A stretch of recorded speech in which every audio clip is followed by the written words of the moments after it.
Siggi, hörkuleikur. Já. Sigur, hversu mikilvægur var þessi sigur svona á skalanum 1–10? Bara 10, allir sigrar hjá okkur eru mikilvægir, við viljum vera á toppnum og það er mjög sterkt að koma hingað og halda Njarðvík undir 80 stigum með svona gott sóknarlið.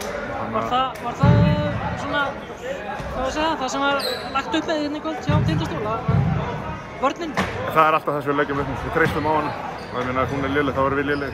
Þannig að, já, þeir hittu svolítið vel í, ég held að ekki klikka þrist í, hvað var það, öðru leikluta.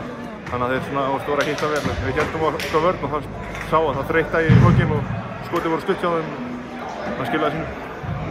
Á endanum, vörnin hjá ykkur sem að skilar þessu, ekki óvægt að segja það? Jú, alltaf. Ég held að vera alltaf að voru að fáið leikir, nema kannski Breiðabliksleikur daginn, þar sem að vörnin skilja ekki neinu.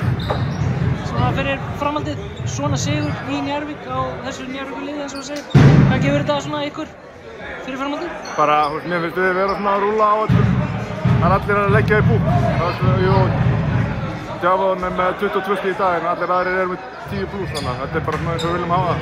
Eitthvað frá öllum. Það komandi af 2 tapleikjum, sjálfstraustið, allt þetta, hústast. Já, algjörlega. En við höfðum svona engar áhyggjur eftir tapleikina. Við viljum að tapa öllu leið einhvern tíma. Og það er kannski bara fínt að fá raskellinguna snemma, þannig að menn geta að laga það.